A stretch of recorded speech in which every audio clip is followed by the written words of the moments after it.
Hello, welcome back to Pilgrims of Plunder. I'm Pastor Doug and my friend Greg here. We're just two Christian guys who are just talking about stuff, sometimes stuff we don't know anything about, but this is just a fun conversation. Mm-hmm. Today, I want to talk about art, and neither Greg or myself are art or know about art. So that was a really bad joke. I didn't mean to do that, but hey, whatever. I've I've always been fascinated for several years on art. And again, I have no skill in it. I cannot draw a stick figure to save my life. But we've changed the definition of art, and this has been debated for centuries. I mean, there's many books on this, but why has this changed happened? And how do you define art? And is art in the Bible? And that's what I want to talk about today, because the old definition of art is actually in the Bible, and it simply means craft. But what's the difference between art and craft? Our current culture usually defines art as something that's an expression of the artist's emotional state, that has some aesthetic value as they push the boundaries of culture. If you go and read some of the earlier definitions, and I'll have them and I'll give some quick quotes later in this podcast, that's not the historical definition and that's not the biblical definition.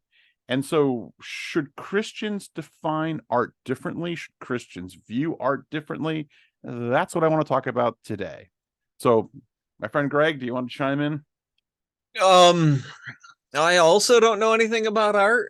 Uh, I know what I like. so that it'll be an interesting conversation. I mean, the most exposure that I've had to what I guess modern art, which I'm Yep. sure is an official term that has a definition, and I'm not using it that way. Sure. But how art is defined, as you were saying, is probably from a more modern standpoint, which is why I, as an individual, don't much care for art, because I view all art existing to be as, subjective, since that's the way that it's been presented to me, which I Yes. think is the general understanding, is the current understanding of art versus maybe the more historic understanding of art. It depends on how historic you go, how far back you have to go before that definition changes. But since it's always subjective or assumed to be subjective, I never much cared for it, because I think that subjectivity in a completed work is an oxymoron. The artist knew when it was finished, which means in the mind of the artist, it had definition. It therefore cannot be subjective. The artist, the creator, knew what it was to be. And what I do know about good artists is that a good artist, all things are deliberate, all things are intentional. Whatever is there was meant to be there for whatever reason. And I feel that that is an incredibly objective process and system to conclude that the end result is somehow magically subjective. Well, it's So, interesting because, and that's a side thing I'd like to get on to, is beauty objective? And the answer has to be yes mm-hmm, on some level. My favorite right, verse, and Rebecca was very beautiful, right, to quote scripture. And right, if the Bible says she's beautiful, then she's beautiful. And right. if you didn't find her physically attractive, you're doing something wrong. You're wrong. Yeah, yeah, Right. exactly. Because Your scripture your says, understanding of yeah. reality is And, flawed and at that that is point. such a challenge to the modern concept, because you're right. It's completely subjective, but it's been hijacked. And let me I'll go through the quotes, just Sure. they're pretty short. This is from Merriam-Webster's 1828 dictionary, the one of the earliest versions, if not the earliest versions. And I find myself more and more using the older dictionaries for definitions, because they actually have Christian definitions. Here's their definition of art: the disposition or modification of things by human skill to answer the purpose intended. In the sense, art stands opposite to nature. That's a very different definition of art than what we have Okay. today. Right. Because, like, what again, it means craft done with skill. Right. And so, like, when you write code in a very elegant way, that Uh-huh. other folks who understand computer code would look at it and say, wow, that's beautiful, Right. and that's an objective standard on some level, Right. that's art. But that's not how we use the word this day and age. Right. When I if I craft a really good sermon, is that considered art? No, but let me give you the other definitions. This is Webster's 1913 dictionary, and you can see a little change here. And there's different definitions, but this is the main definition for our conversation.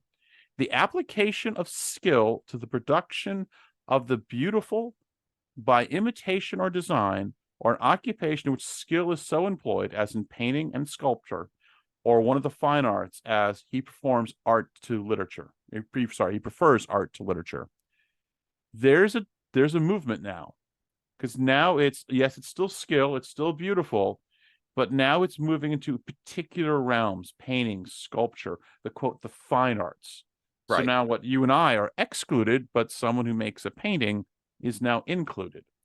Last definition, and this is from the modern Merriam-Webster's dictionary.com, and this is the conscious use of skill and creative imagination, especially in the production of aesthetic objects.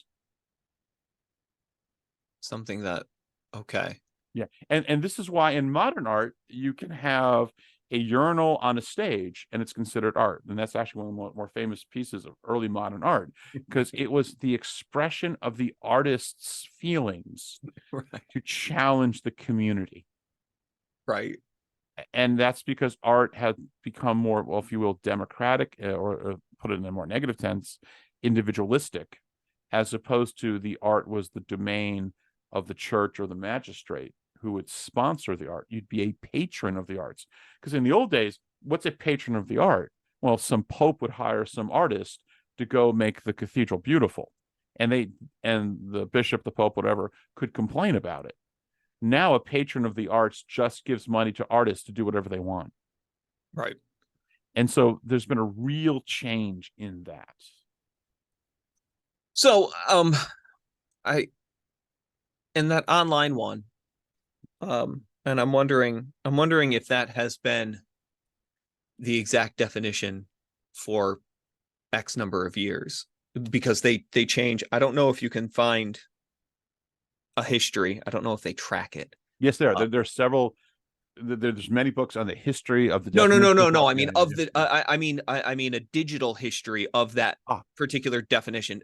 My reasoning is because with the debate of AI, you notice that the online definition started with the concept of skill, deliberate skill. Yes. And that's one of those debates, can AI make art? So by that definition, no, anything AI makes is not art, because that's not deliberate skill. Yes. I'm wondering, did they update that definition in light of AI? I'm wondering if there was if it led with skill before. Oh, I see. Stable diffusion was a thing.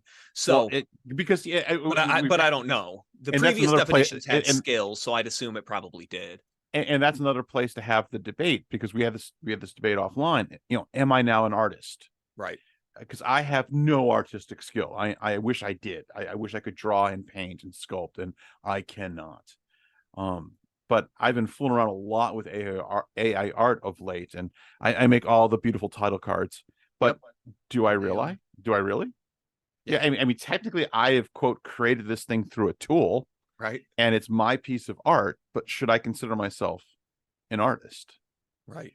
And the art community, of course, is now very threatened by that, which I have to laugh, because if it's just about simple expression of oneself, and you can use tools, i.e. photography, then why not? Right. So yeah, but that's an interesting question. Creative imagination. Are they trying to take out AI? I didn't think about that for that definition. That's a great, because AI doesn't have creative imagination. That's one of the fundamental restrictions, if you will, or no, not restrictions. Inabilities, weaknesses, deficits with all existing AI of any type is that they do not have imagination. They don't have goals. They don't have they cannot genuinely create, because they cannot genuinely think. Which we need to do a whole episode about. Oh, right. No, that's true. That's a whole different. But bringing that in, it does touch on it, because again, am I now an artist? I think that's an interesting. But it gets because to, you're the one who's determining whether or not the final product meets your your imagination, your creativity. And I'm just using a tool that's doing the heavy lifting. Right. Again, like photography. Right, which I thought was a very wonderful point that you had made, is how is it different than a guy with a camera? Because he didn't make the bird sitting on the branch, Yep. but he's taking a picture of it. And, not to say there's no skill with getting a good picture, knowing how to use your tool is incredibly important.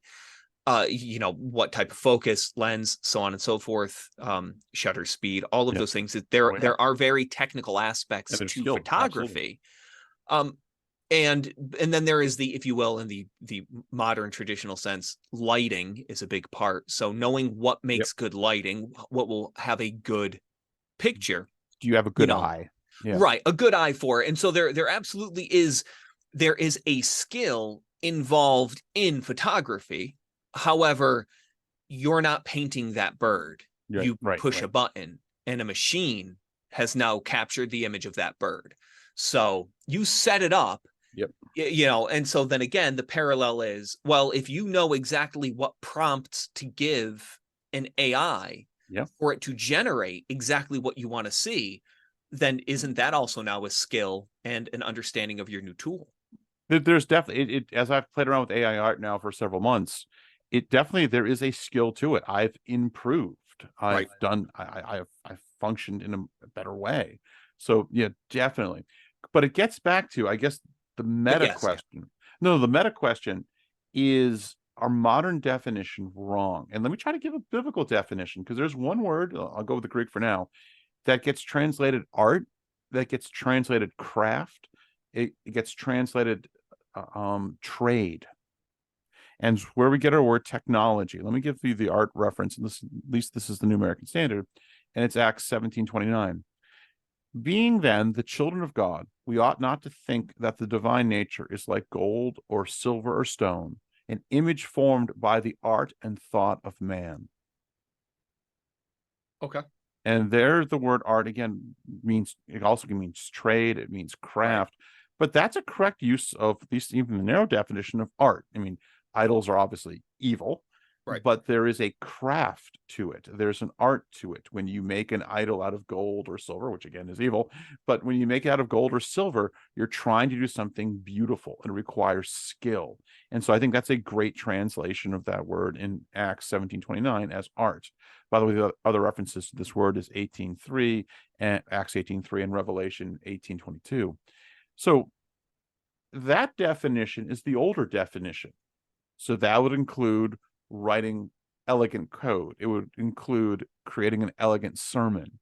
It's a much more broad definition that is about the application of skill to do something beautiful. And beauty is objective. It's not in the eye of the beholder. It is in the eye of God. Right. And that's why I think most modern people, they get laughed at because, oh, they don't like modern art, but they actually understand something. You have to be indoctrinated into a particular leftist culture to have that snobbish view that no, only the elites who have been properly chosen by society, they make true art. And they're challenging our social conscience, and they're expressing themselves. And of course, it's always of the hard left. Right. I'm getting political here for a second, but I think that's inappropriate. And I think, should we think about it differently? Should I stop using the word art and start using the word craft? Right. I chuckled, I think, earlier on in this, because you said them so close together, and all I thought of was like small children, where you have arts and crafts. Yeah. Well, exactly. Right.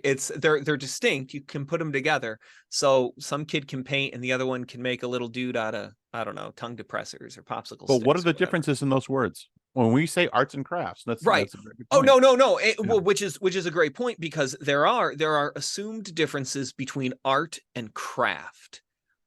Which, when you really kind of think about it, it gets weird though, because, well, then where is that line? Or maybe it's not. Maybe I don't know. Maybe it's not necessarily part different. Of it is no, but part of it from the culture, the modern leftist art culture, it's capitalism.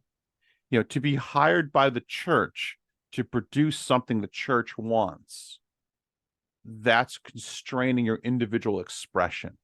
And you see this every single art class I ever took, or any art history class I had, even from elementary school up through college. The teacher said, all right, I want you to write a paper on on an artist and tell and give the history of that artist, explain their art, so on and so forth, there was always one artist you could not choose: Norman Rockwell. And this Oh. happened to be in several classes. Now, why? Because everyone likes Norman Rockwell, but Norman Rockwell, he just made art for money's sake. He just made art that was pleasing to society. He just made art with conservative themes. Therefore, he's not an artist. Okay.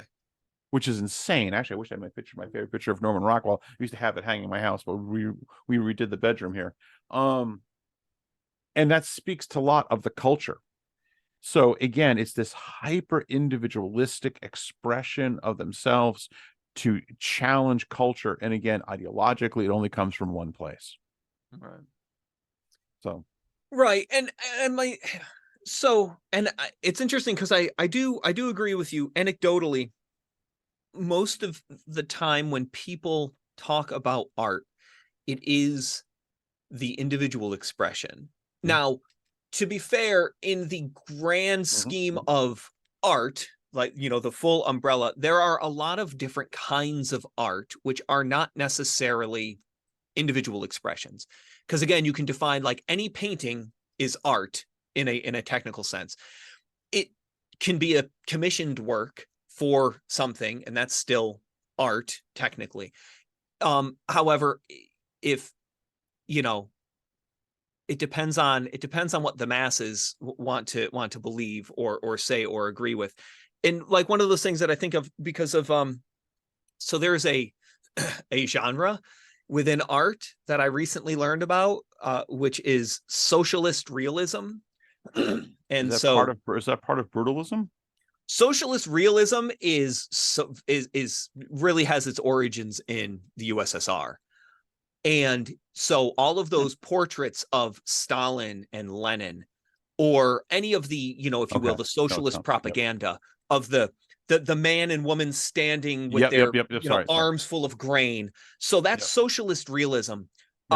It's painted to look realistic, to be real, but it is the visualization of socialist ideology. So it's not there are types of realism, which is, like photorealistic realism, like where you're actually painting something that exists. Socialist realism is a realistic view of an ideology, if you will. So that's still art, though it is not the expression of the artist. It is the expression of the ideology of the culture. Well, I didn't realize this term. I've never heard this term before yet. It's not brutalism. It's interesting. It's really, I would almost call it romantic. Oh, it is in the classical sense, but I could understand why it would be labeled social realism by right. Socialist realism. Yes. And by the way, social realism. I'm making my argument extremely black and white and kind of extreme to push the point. I mean, right. I guess there is a place to define art different than craft, and there is a place to have the artist have freedom to express themselves because they have a skill I don't have. And it's interesting to see even modern art that can be very simplistic, that it's like, okay, there's something strangely beautiful about that. I'm not suggesting the artists can't make the art they want. I'm not suggesting that you can't push the boundaries of things. However, I do think we have radically redefined art, and we're not thinking biblically about it. Yes. And that's dangerous. And I think generally the arts are viewed more negatively in our culture than any other time in history. Yes. Because it's been so hijacked by a very bad ideology for selfish purposes. You think of numerous examples. I know there was a time in Connecticut. I used to work way back in the day for the Connecticut legislature as a low-level go get the coffee person and do Xeroxing for the state Senate. And I remember at the time they hired an artist to decorate the Capitol. And so what the artist did is he sent in a bunch of large boulders, dropped them off on the front lawn of the building, and drove away, and then wanted his hundreds of thousands of dollars. And there was huge lawsuits over this. And he said, well, this is not art. You just jumped a bunch of boulders on the front lawn. Because, like, well, but I'm an artist. I know what art is. And this is challenging your social consciousness. Yeah. I forgot how that court case ended, but that gets to the problem. Right. So You know, I'm being a little more dogmatic just to make the fine point no, of no, it. no, no, no. But You're not wrong though. And I think a lot of it, because not only just with, the visual arts to do that, but think of also with poetry and with music. And I'm wondering, because there's also sort of that shift where the the academics tend to be the progressives, and yeah, the academics tend to also then be your artists and your poets. Whereas, because it's this that incredibly stupid way that all reality has worked out. Before, your poets and artists were poor people who died in poverty, and then they were made famous after their death. yeah, And so that is a part of, if you will, that modern artistic ideology. Look at the proletariat, look at the poor people who contributed these beautiful things. They were oppressed by, the patriarchy. They were oppressed by someone, some tyrant, and they expressed, the plight of the common poor man. And so they culturally appropriate something from poverty and they bring it into the realm of elitist academia, and then push that back out, and they say the true expressions of human suffering, of human life, is from the poor, but not really from the poor. It's now from what the academy has taken and defined and then tells you. And so you tend to see the leftist yeah, artist is the poet and the painter yeah. with their social agenda.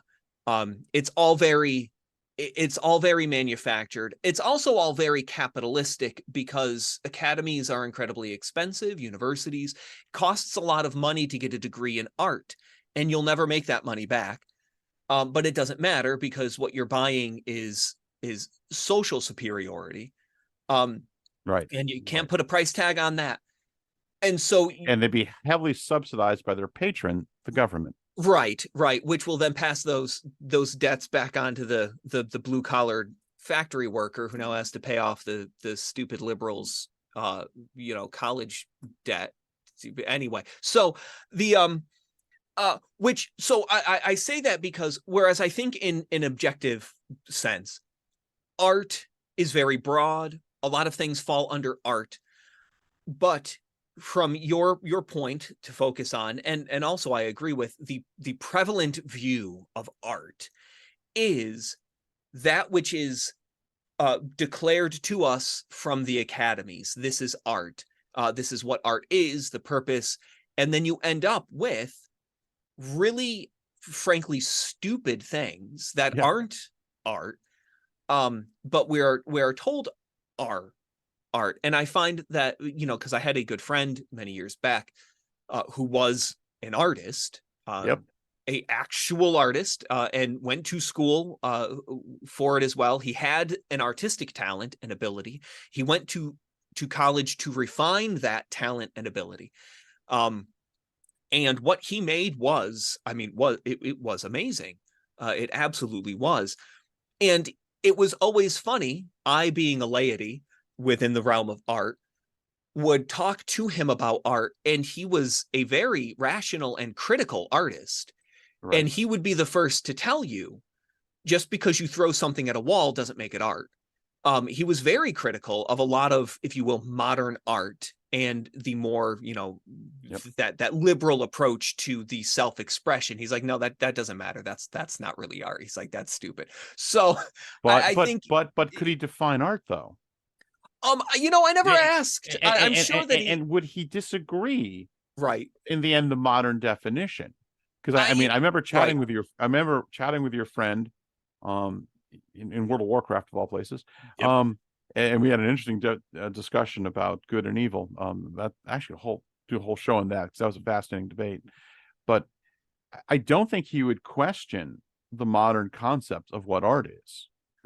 In the sense of the expression of the individual. Yes, there must be skill, Right. or at least you are approved by the academy, Right. which is so interesting because it's such a weird thing. Because I had a friend who was an artist too, and he was at UConn getting a degree in the visual arts. And I remember laughing at him because I said, Dave, how do you get graded? I mean, you turn in your art projects Yep. and they get graded. What Yep. is it being graded on? It's like once he made a quote uncomfortable chair. He took a beach lawn chair and took out the straps and put barbed wire in it. Nice. And he got a bad grade for that. And I'm like, why? Yeah, I asked that too of my friend. I'm like, how do you, because when he was graduating, yeah, he's like, you turn in a portfolio of yeah, your works. And he's like, it's a pass fail system. Like there isn't a scale like traditional academics, yeah. like a numeric grade. It's just these artists, these professors of art, just approve or disapprove of what you've submitted. And I'm like, how does this work? I don't know. And again, but even with that, Yeah. there's still a standard that they are using, because even a subjective standard is a standard, which you Because will they're made in the image of God. right. And they're in the end, beauty's objective. It is. And It skill is. is objective. Because then anything can be art, and anybody who goes to that, I mean, then at that point, you're just paying for a degree. You're not, everybody who signs in and pays their, their debts, you just give them a piece of paper. Yes, you've graduated from, whatever school of art. No one is going to be willing to do that, because again, it would make your university look bad, because you know what art is. And if you just rubber stamp people through your doors, you're going to lose your prestige. So even in this, if you will, so I guess to say art cannot be subjective, because when you look at the culture and community around art, there are standards. There are things that are and are not acceptable, things that are and are not approved. Now, those standards may change over time, as which is fine. That's how all of it works anyway. And even within art, they have time periods of categories. I mean, it's in the name. There's modern, postmodernism, like there are literal, ages of art Created by modern thinkers, not by the ancients. Oh no, of course. Well, that's because, and even the artists themselves didn't necessarily ponder the meta of art. They just did a thing, and then they did a craft. Right. And then we categorize it. And again, back to I think our first episode, there's nothing wrong with labels. Right. The labels are good, but the point, of course, I think to bring it back to why we're discussing this, shouldn't those labels be biblical? And so when you get into art, shouldn't art also be biblical? And then it is what is art? And so so art is the expression of skill to create something that's beautiful. Right. And beauty is defined by God. Now, is there some subjective nature to these things? From our human perspective, no doubt. I mean, no doubt. I mean, there's certain artists I prefer over other artists, fair enough. Right. But if it's something that is pleasing unto God, that is objective. And you have to think theologically about it. Now, you might say, well, everything has to be beautiful. Everything has to be Barbie pink, as if that's beautiful. But no, I mean, you can have something that is thought-provoking, that challenges one's thinking. I mean, to use more modern definitions, that it shows, it's a courage, a determination. There's a very famous photo, I forgot the name of it, of a woman in the Dust Bowl during the Great Depression, and there's a real weariness on her face, and there's something very captivating, something in that sense beautiful about that picture. Not that she's suffering in some sadistic sort of way, right, but it shows you, a noble character in man, since we were made in the image of God. So when I say beautiful, I'm having a broader definition. I mean, there's obviously scripture by definition is beautiful, and there's some really tough things in that. Read Psalm 77, read Ecclesiastes, but that's still beautiful. But there has to be an objective nature. And as we become less and less godly, our arts become more and more silly. I mean, when you compare, Gothic, well, it means the Gothic cathedral art. Yep. I Or would the say yes. cathedral itself. Yeah, the cathedral itself is beautiful. Actually, one of my favorite artists, at least theorist and artist, is Abbot Shuzay, or Sugar, say the American definition. Yep. The who created the concept of created the concept of the Gothic cathedral and its beautiful use of glass. But when you read and you look at modern brutalism, just simple blocks of concrete, that is objectively less beautiful. That's less art. That's less of art. And I Right. can say that, but of course that would get you in trouble with the modern academy. I want to talk about architecture. I want to talk about architecture as it pertains to the artistic aspect of it, because I think it's very important. Again, sort of getting at it. And I want to bring up, because, you bring up, because one of the things in a previous discussion you and I had, is a cathedral art? Is the painting of a cathedral art? Are they both art? It was sort of where we went, because down that line, I said, like, if you paint a cathedral, that is art because it's a painting somehow. But the cathedral itself is not art. And you said, no, it would still be art. And I don't disagree with that, but it is an interesting thing to sort of ponder. Can a building be art?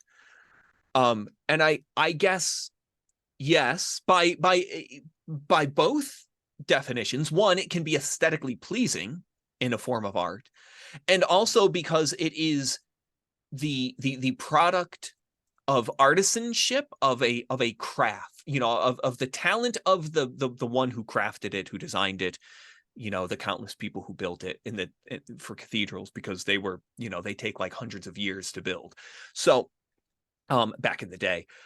So making the assumption that, yes, a building can also be art, would assume that it's art because it was, I guess this is another thing, it's art because it was deliberate.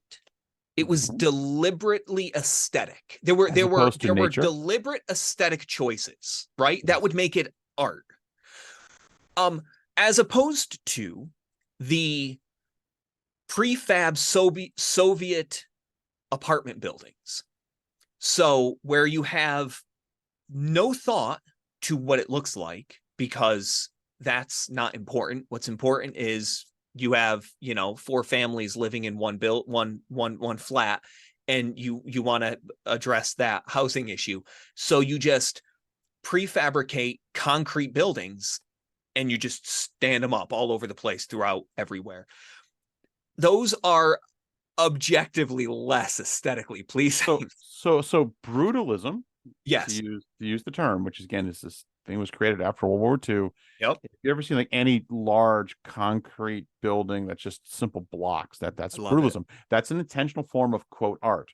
Brutalism is inferior to the cathedral. So here's my question, though. Right. So brutalism as an artistic category, and it is an artistic style. Yeah. No. Yes. But I guess it's one of those origin things to say.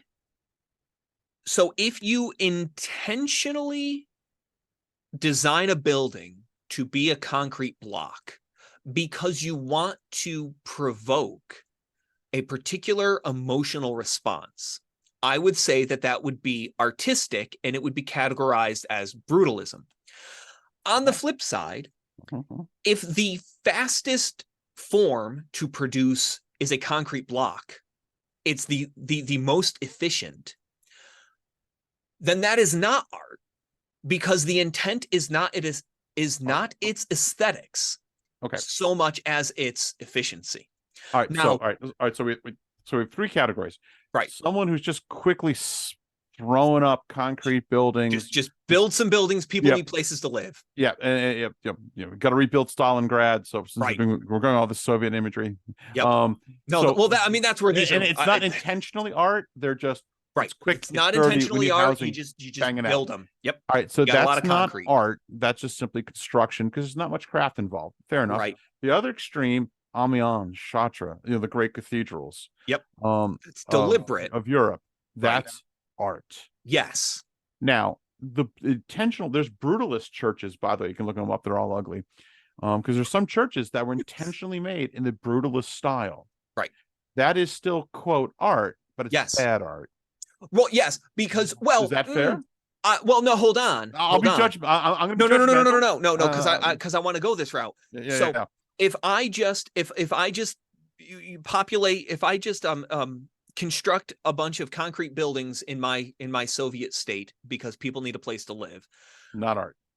not art. However, once you realize, and this I think I wanted to point out as far as the progression or the points of origin, you build an efficient city block, you then come to realize that it makes people depressed. So in the future, when you intentionally now, because you now know this provokes, you didn't mean for it to provoke an emotion, but it has an emotional impact because all things that we look at do impact us. You've now learned this was unintentionally depressing. I now want to convey sadness, and I will do so by making my building, modeling it after these Soviet neighborhoods that were not meant to oppress the soul, but they just happened to oppress the soul because Soviets can't. So you're engaging in sin. Oh well, so but here's Just the thing. No, just to push. Oh, I know where you're going. Are you Am I engaging in sin because I did something to make somebody feel bad? Yep, in a bad way. I mean, no. See, I haven't gotten to why though. So if it's going to be, so if I do that, because is it provoking? Again, you're not a sadist. I don't want people to suffer. Yeah. But I want to draw someone into a particular emotional experience. The opposite of, and again, I have no problem if it's, bad emotions are sin, good emotions are good, not righteousness. That's not my argument, but yeah. No. Well, I'm saying like when you walk into St. Peter's Cathedral in Manhattan, you are immediately drawn out of yourself into a glorious building because it's better than St. John the Almost Divine. But anyways, it doesn't matter. We're going with America because America. And so when you're in the real country, the only one that matters, and you go into this cathedral and you walk into this cathedral, you are taken out of yourself and you are transported into this heaven on earth experience. Now that's intention.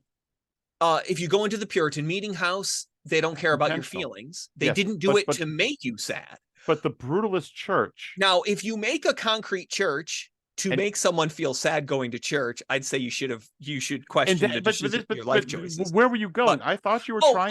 No. So if I, as an artist, as an architect, I'm saying the brutalist church is art, but it's bad art. It's bad art. If you do something because you know it makes somebody sad, if you paint a pile of Holocaust victims to provoke an emotion, is that bad? Oh no, you've frozen up.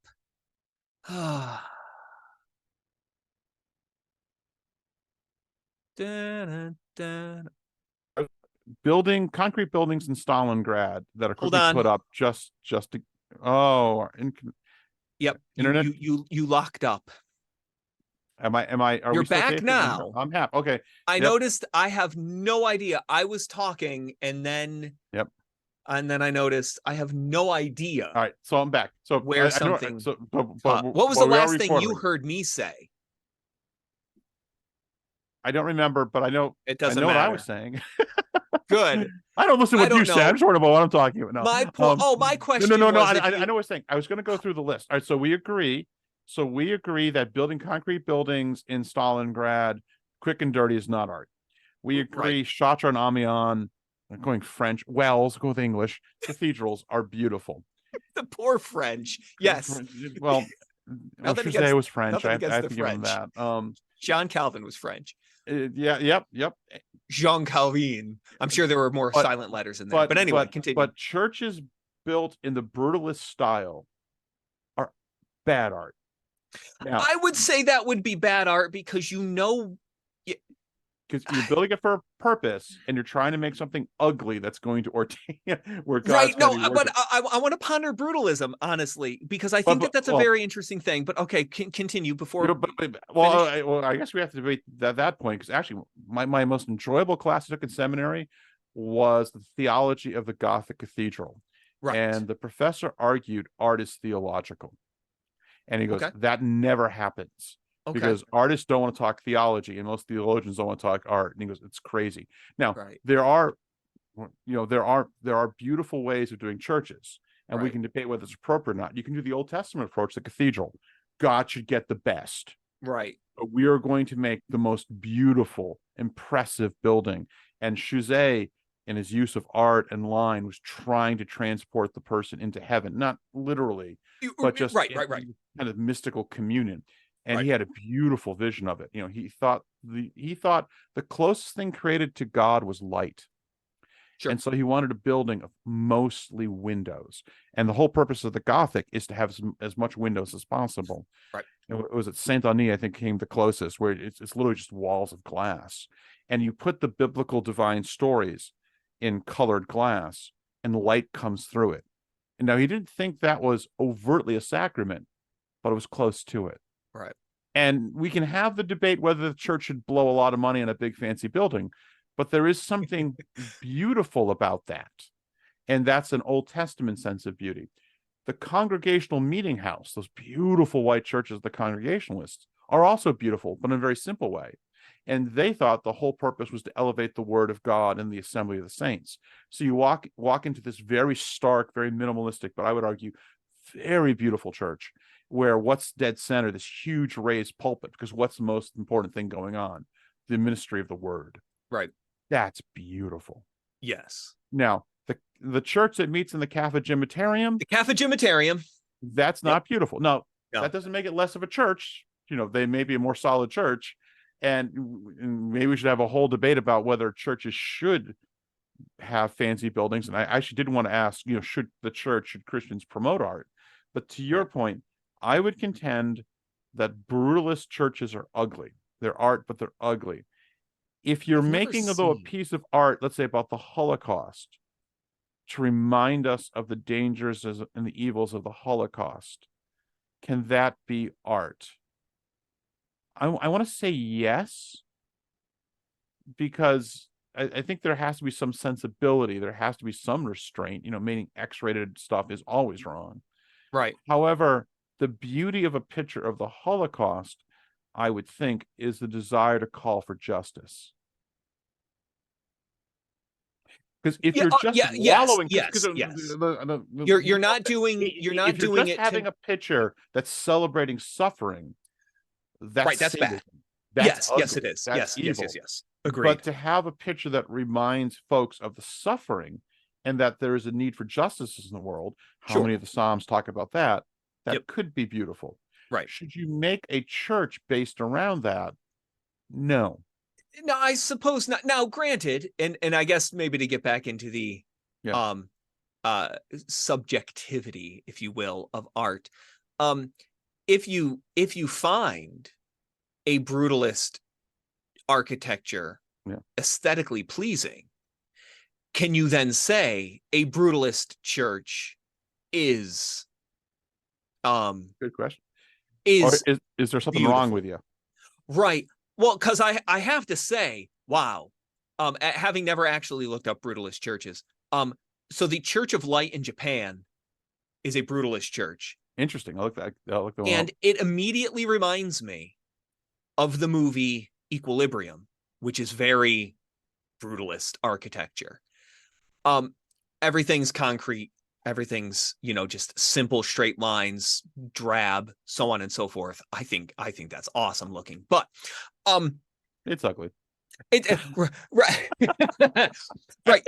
But it's interesting. I think it looks really cool. I wouldn't want to, if I had a choice, I wouldn't want to go there. Because again, it's weird. I'm looking at it right now. When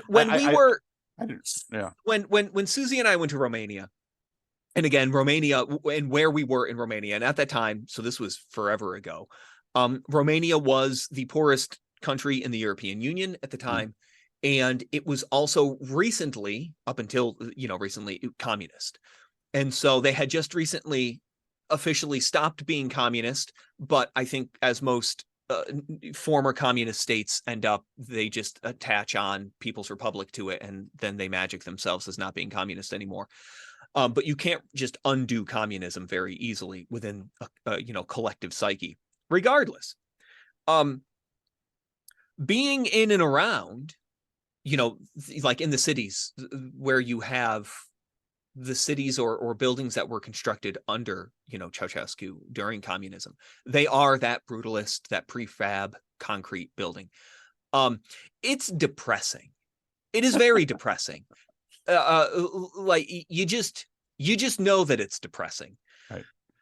Right. So now I think the thing is, though, I look at it in a very fond way. It is a strange beauty. I'll use that term. It really is. I wouldn't want to live there, but it certainly is a very, and maybe it's just because it's so foreign to me that makes it beautiful. It's something different. The novelty adds to its appeal. But ultimately, it is a very, it's I wouldn't want that at all. I didn't know about this Church of Light in Japan. I did not know that. I didn't either until just I've only now. looked up the European. I've never looked into any of this. Well, no, brutalist churches, but right. I'll give it this though. It's a cool effect that this giant concrete block. Yep. But you have the cross, right, which is like overpowers you with light. So it's like you're dominated by the cross. That is an interesting effect. There is something beautiful. There's something artistic about it. Now, this is a personal opinion, so there is I admit there is a subjective aspect to this, but I don't want to lose the objective. Right. I still think it doesn't work as a church, and I think I could make arguments for that, and then you have the debate. I would agree. I would still argue there is good and bad art, and as we pointed out, our friends who go through art school, right? Obviously, you can at least even just pass or fail. Right. You can still fail as an artist. They have some sort of standard. Right. But their standard's just wrong. And you need to have the biblical standard. So I had another question, a little bit of a different tangent, but are you okay with it? I mean, I guess yes, because and it's all just sort of an interesting topic anyway. The fact of Christian art and not the the Sistine Chapel, that's not what we mean as far as Christian art, or the usage of imagery in order to teach, which Calvin was very much opposed to. So that notion that you use pictures because people are illiterate and that somehow makes it an adequate teaching aid for Christendom. I'm with Calvin. If you can't teach, if you require pictures to teach, you shouldn't be a pastor. So, yep. So I mean, there are, so to separate out, so we're not saying necessarily make art religious, or the depiction of because again, like the depiction of God or of Christ in art, I would say is a very is very problematic, if not just overtly bad. But on the topic of, I think in that, when you talk about architecture, which is why I wanted to bring it up, when a building is designed architecturally with intent, then yes, that would be a very Christian thing. Again, the house, the tent of meeting, and then subsequently, Solomon's temple, and then the temples. That's a different category, because those were patterned after a heavenly design. So those weren't aesthetically pleasing for us. Those were patterned after what God instructed them to be, how they should be designed, how they should be made. And so that was overtly a very religious thing that pointed to God, that pointed to creation, because those were patterned. So I guess the question is, should the only acceptable art be that which is patterned after after Well, something heavenly? this gets to my question, and wanting to avoid whether you should have stained glass windows or fancy churches. But Right. I guess my bigger question right now is, should Christian magistrates, Right. will make the magistrate Christian, or should just wealthy Christians promote art? Is that something they should do? Is that a good thing? I think if you define it for craft in the sense of excellence, there is a place for that. Okay. There is a place, but it has to be tempered by other aspects of the law. When it comes to be, to use a modern phrase, art for art's sake, I guess I'm getting a little more worried. So in other words, let's go with the Christian magistrate. Sure. The Christian, we need to build a courthouse. Should the courthouse on some level be beautiful? Should it give a sense of authority that something important is happening here? I think there's a real logic to that, an Old Testament logic to that. Right. Now, if you go to the sense where we're going to tremendously overtax people, give them a burden just so we can have a big fancy building, that might be inappropriate because you're violating that part of the law. But for the magistrate to show his power and authority, I think there is a place for that. And the same thing, I guess I'll go into the thing I wasn't going to talk about, same thing with the church. The church should think theologically and should have excellence. If a church can have a beautiful church, it should. It's not its major requirement, but there should be an excellence to it.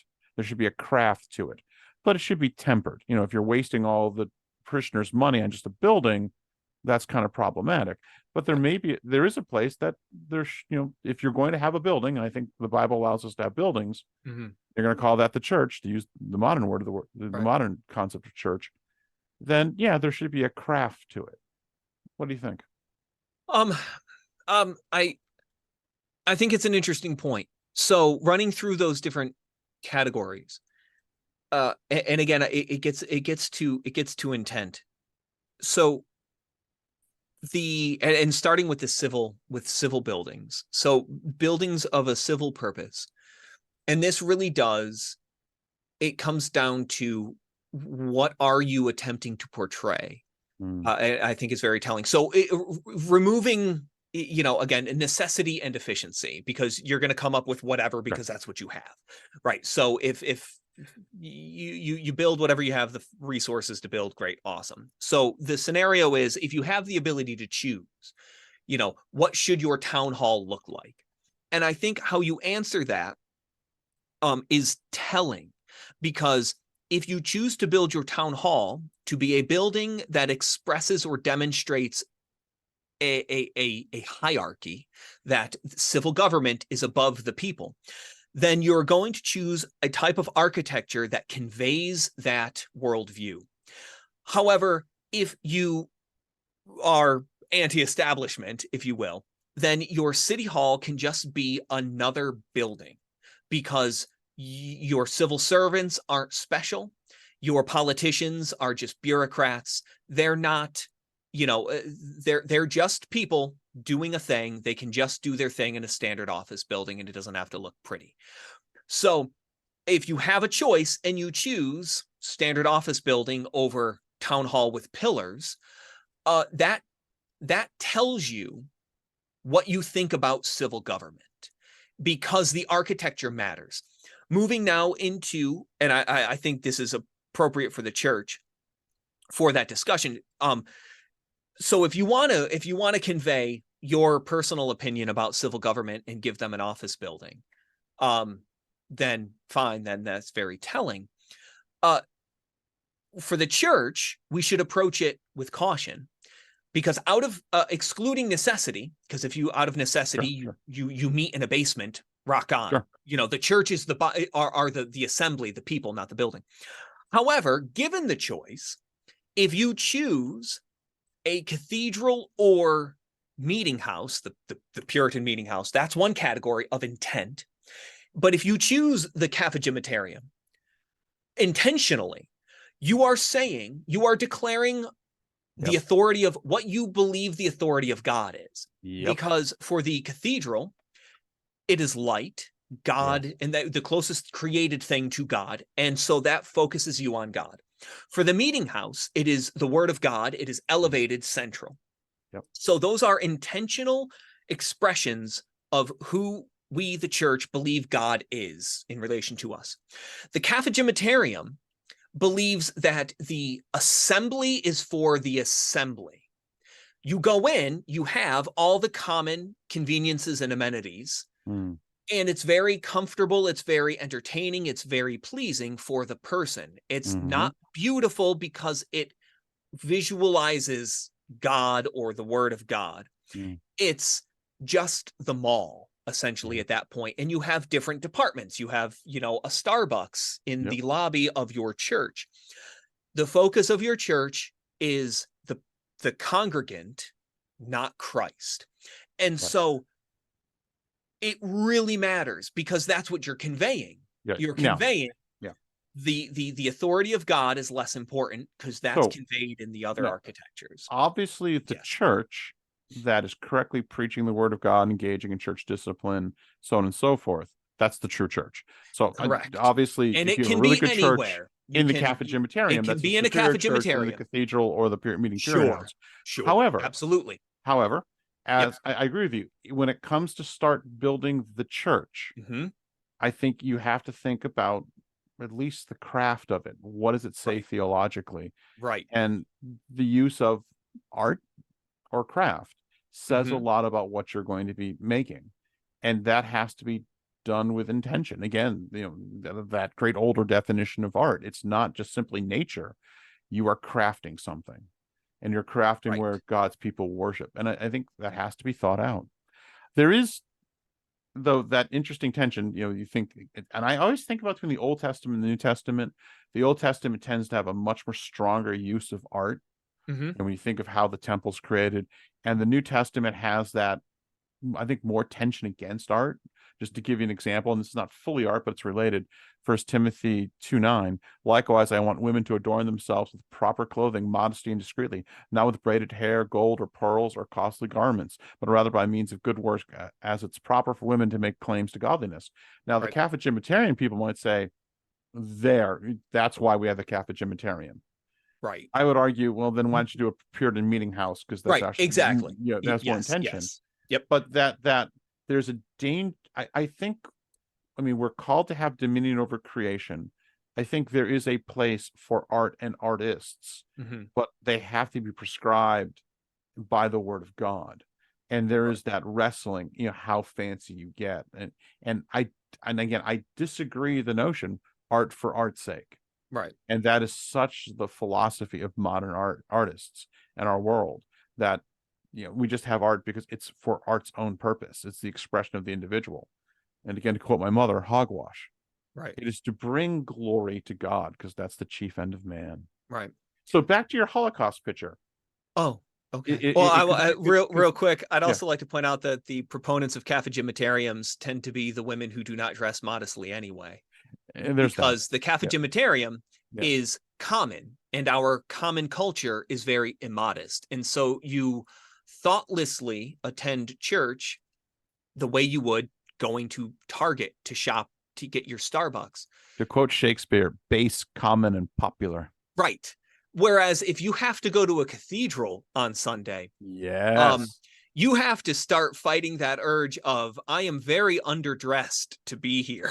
And same with the Puritan meeting house. Right. There's something that is conveyed in those where you're not just in another building. And again, it's not the building for the building's sake.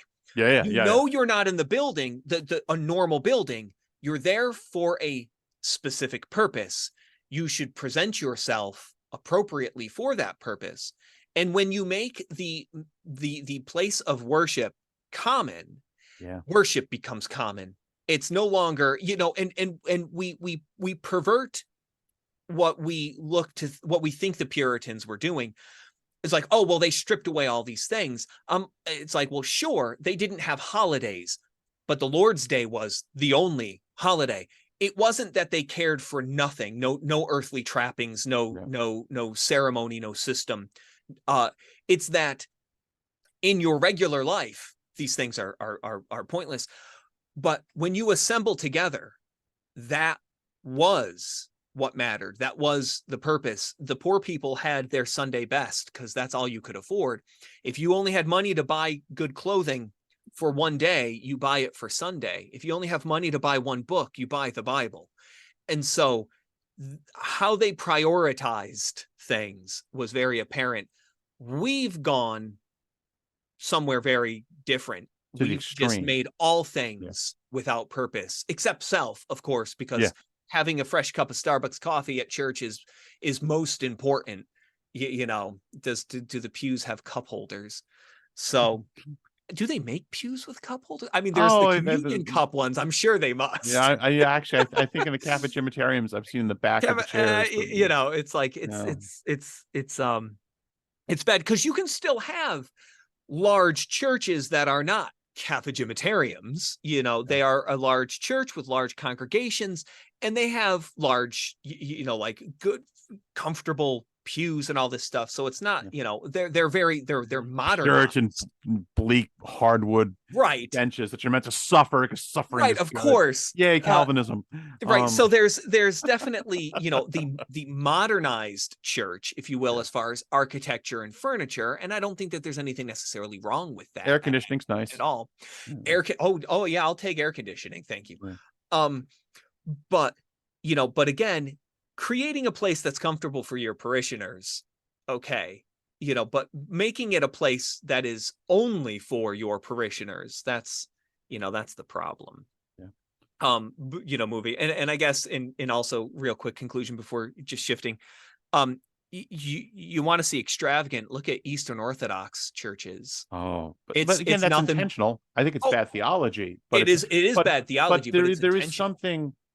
You know, though I'm a good Protestant, and though my first choice is the Puritan meeting house, I think it's profoundly beautiful. I do love the cathedral. Yeah, there is something epic. You're right. When you walk into a cathedral, you're like, oh, and that was Chauzet's purpose. I mean, even just the vertical lines, your attention is drawn up into the heavens. And I mean, if you were a mud farmer all your life, everything you've lived in these tiny little shacks, and there's only two big buildings around you. There's the castle where the Lord lives, the guy with the tower with the sword. But that's functional, right? And then this huge, beautiful, unique building, and what goes on there? The worship of the Lord, right? There's something beautiful about that. There is something beautiful about Old Testament high church. Again, I'm a good Puritan. In the end, I'll go with my meeting house. Sure, but if you and by the way, you can read Chauzet's works. They've been translated into English. It is interesting to hear his thoughts about art. It's so not modern. Right. We have been an hour, so do you have any last thoughts? I had nothing else. That was my last thoughts. So I've been kind of dogmatic on this because that's fun, but I wanted to try to challenge the modern concept. I think there is a place for art. I think there is a place for artists, but I think that biblical notion of craft is important. And I think we need to think biblically, and we've been taught by our culture not to think biblically when it comes to art, and that's hugely dangerous. Yes. So I agree. Unless you have any other last thoughts, Greg? I have no other thoughts. I am thoughtless. Well, thank you for joining us for Pilgrims of Plunder, and hope to see you next time. Yes. Blessings Take care. to you.